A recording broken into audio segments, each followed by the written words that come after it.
Hello everyone, welcome to value investors. तो ये video मैंने उन व्यूअर्स के लिए बनाया है जिनको अब तक ये समझ में आ गया है कि बैंक में पैसा जमा करके वो इतना रिटर्न गेन नहीं कर सकते जो उनकी वेल्थ को ग्रो कर सके और इन्फ्लेशन को भी बीट कर सके। अब आप ये सोच रहे होंगे कि इन्फ्लेशन को कैसे बीट नहीं कर सकता, तो चलिए इसको ऐसे समझते हैं। एग्जाम्पल लेते हैं, किसी वस्तु का मूल्य लेट से आज 100 रुपए है और हमारे देश में महंगाई 7% है। अब चूंकि महंगाई 7% है और वस्तु का मूल्य आज 100 रुपए है, तो एक साल के बाद सेम वस्तु का मूल्य 107 रुपए हो जाएगा, क्योंकि महंगाई 7% है। जबकि बैंक कितना रिटर्न दे रहा है? बैंक हमें रिटर्न दे रहा है 5%। इसका मतलब ये है कि अगर हम बैंक में आज 100 रुपए जमा करते हैं तो एक साल के बाद आपको 5% के हिसाब से आपके जमा किए गए 100 रुपए की वैल्यू 105 रुपए हो जाएगी। तो इन्फ्लेशन के कंपैरिजन में ये वैल्यू अभी भी कम है, क्योंकि उस वस्तु का मूल्य 7% की महंगाई से 107 रुपए हो गया होगा और आपके जो ये 100 रुपए आपने आज बैंक में जमा किए हैं वो 5% के रिटर्न पे केवल 105 रुपए ही होंगे, यानी कि 2 रुपए का अभी भी आपको लॉस है। तो आसान शब्दों में ये बात अब आपको समझ में आ गई है। आप चूंकि एक नो नथिंग इन्वेस्टर जिसको अदर देन बैंक इतना कुछ खास मालूम नहीं होता है कि उसको स्टॉक मार्केट में इंडेक्स में इन्वेस्टमेंट करनी चाहिए या फिर एक इंडिविजुअल स्टॉक में, तो उसी के डाउट्स को दूर करने के लिए चलिए आप शुरू करते हैं और समझते हैं कि निफ्टी में यानी कि इंडेक्स में और एक इंडिविजुअल स्टॉक में क्या मेजर डिफरेंस होते हैं। तो सबसे पहला जो पॉइंट दिमाग में आता है वो सबसे पहला आता है प्राइस। अब आप देख सकते हो स्क्रीन पे कि निफ्टी की एक यूनिट का प्राइस, अगर हम आज एक निफ्टी की एक फुल यूनिट खरीदते हैं तो हमें 17,311 रुपए और 80 पैसे देने पड़ेंगे। जबकि कोई स्टॉक, मैंने कोई भी एक स्टॉक चूज किया है, सुज़लोन एनर्जी, जस्ट एक एग्जांपल के लिए मैंने स्टॉक चूज किया है। मैं इसका कोई रेकमेंड नहीं कर रहा कि हमें बाय करना चाहिए इसको, जस्ट एक कंपैरिजन के लिए। तो इसका जो एक यूनिट का प्राइस है वो 7.45 रुपए है। तो कोई भी एक नो नथिंग इन्वेस्टर वो ये सोच लेगा ये देख के कि यार ये 7.45 रुपए में एक यूनिट आ रही है, जबकि निफ्टी की 17,000 रुपए मेरे को देने पड़ेंगे। तो जाहिर सी बात है कि वो 7.45 रुपए वाला ही खरीदना ज्यादा पसंद करेगा, क्योंकि उसको ये अच्छा लग रहा है कि मेरे को ज्यादा यूनिट्स मिल जाएंगी।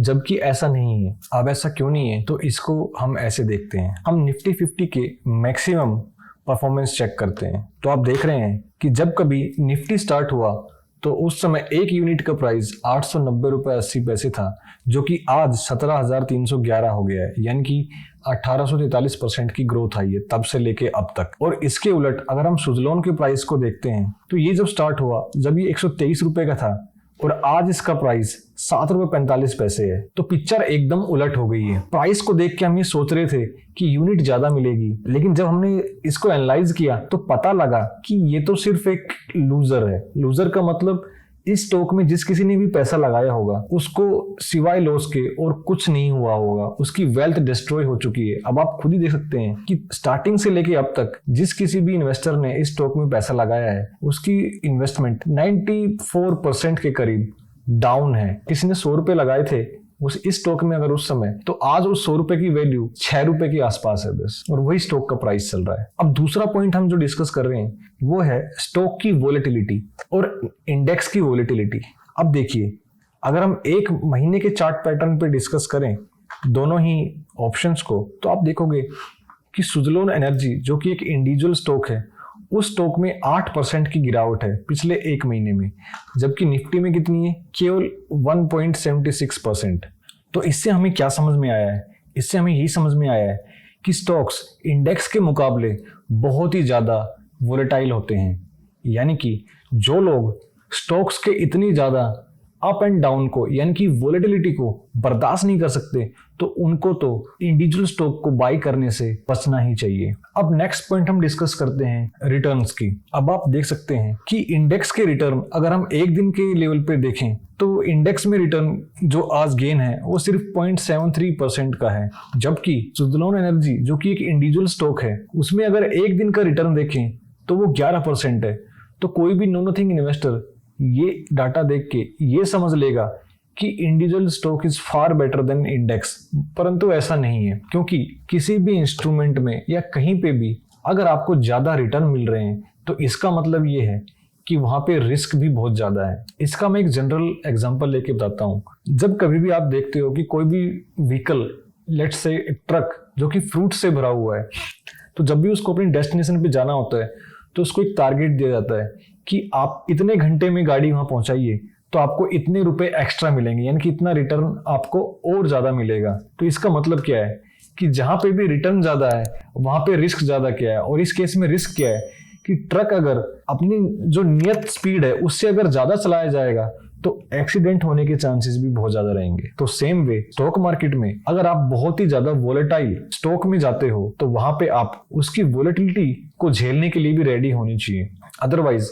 आप लॉस बुक करके ही घर आएंगे। अब जो नेक्स्ट पॉइंट हम डिस्कस कर रहे हैं वो ये है कि जब भी हम कोई एक इंडिविजुअल स्टॉक की बाय करते हैं तो हमें एक पूरा यूनिट खरीदना पड़ता है। लेट्स से अगर मैं सुज़लोन एनर्जी का एक स्टॉक बाय करूंगा, एक यूनिट बाय करूंगा, तो मैं इसको ऐसा नहीं कर सकता कि मैं इसको फ्रिक्शन में बाय कर लूं, या जैसे अगर इसकी एक यूनिट का प्राइस 7.45 है तो लो मैं इसको 2 रुपए की बाय कर लेता हूं, ऐसा मैं नहीं कर सकता। जबकि इंडेक्स में मैं फ्रैक्शन में बाई कर सकता हूं, यानी कि अगर एक यूनिट का प्राइस 17,311.80 है तो मैं 5,000 रुपए की भी यूनिट बाई कर सकता हूं, और वो बाइंग क्या होगा, मेरे को फ्रिक्शन में मिलेगा, उसी रेशियो में मिल जाएगा टूट के, जबकि स्टॉक्स में ऐसा नहीं है। नेक्स्ट पॉइंट जो हमारे दिमाग में आता है वो ये है कि कोई भी इंडिविजुअल स्टॉक जीरो हो सकता है। Let me repeat my words, कोई भी इंडिविजुअल स्टॉक जीरो हो सकता है, यानी कि अगर आपने कोई स्टॉक 2,000 रुपए का खरीदा है प्रति यूनिट के हिसाब से, तो वो स्टॉक 0 रुपए का भी हो सकता है।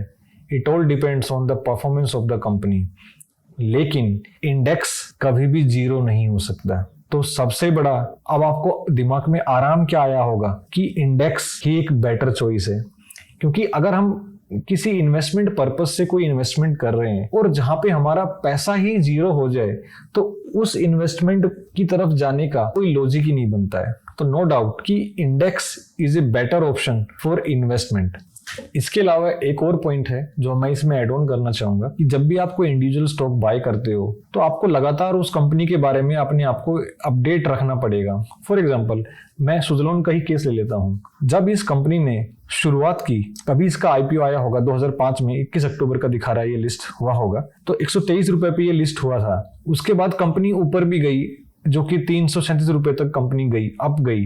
इसका मतलब कंपनी ने उस टाइम अच्छे प्रॉफिट्स पोस्ट किए होंगे, लेकिन उसके बाद किसी इन्वेस्टर ने अगर टॉप पे इसको खरीद लिया और बाद में लेके छोड़ दिया और कोई ध्यान ही नहीं दिया, तो आज इसकी वैल्यू इस लेवल से जहां पे उसने लिया था 98% डाउन है। यानी कि अगर उसने 100 रुपए लगाए होंगे तो आज लेस देन 2 रुपीज ही उसके शेयर की वैल्यू रह रही होगी।